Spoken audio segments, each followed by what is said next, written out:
Who would have imagined that Ghana's wealth of natural resources, once seen as a blessing, could turn into a curse? Instead of golden prosperity, the exploitation of these resources is threatening the very foundation of our environment and the livelihoods of countless people. Illegal mining, or galamsey, has been a persistent issue in Ghana for decades. While the environmental destruction is evident, the conversation often misses the human side of the story. This issue isn't just about miners. It's about the system that leaves people with limited choices. But the root cause of this environmental crisis goes far beyond those destroying on the ground. We can't entirely blame the miners. The truth is that some cocoa farmers release their lands for mining, either out of financial desperation or because they have no other options. Illegal mining. Ghana Cocoa Board has promised to rehabilitate the overaged cocoa farm belonging to a 62-year-old farmer at Kunusu in the Ashanti region at no cost. Akwesi Fojo told TV3 he had leased a portion of his cocoa farm to illegal miners, threatening to give out the entire farmland for illegal mining activities due to the difficulties he was going through in cultivating the cash crop. A report by Ibrahim Abubakar. Government can never stop galamsey in this Ghana at all. I have to go. I have plenty money in my pocket, so I don't mind cocoa. Look, I'm now cutting it off. You see, it is my own bonafide property. Nobody can stop me to stop cutting my own cocoa tree. Are you planting for me? Planting for you, food and job. Am I involved?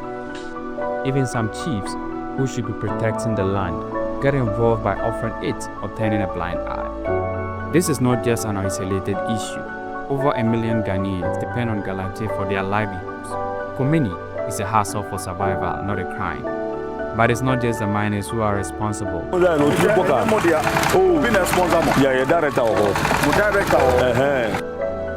Wealthy individuals and foreign investors often fund illegal mining operations, seeking profits at the expense of the environment and local communities. These powerful actors provide the capital for miners to operate on a large scale, turning a blind eye to the environmental destruction they cause. The real question is, why do we allow this to continue? However, the consequences of galamsey is devastating. Our forests are being destroyed at alarming rates. 757 different plants, not plants, but trees, vascular plants. Okay, so the place is so rich when it comes to tree species. And some of these species are black species. What I mean is that they are endangered worldwide. They are finishing. And rivers once clean and abundant are now polluted with chemicals and toxic waste. The damage to our environment is irreversible. Whole ecosystems are collapsing and wildlife is losing its habitat. Communities that once relied on the land and water for farming and fishing are struggling to survive. Galamsey is not just an environmental problem, it's a health crisis.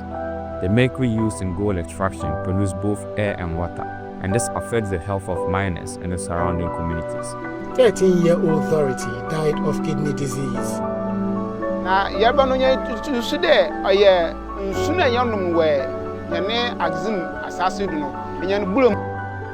Everyone suffers because most of these rivers run into dams that are treated for domestic use by the Ghana Water Company.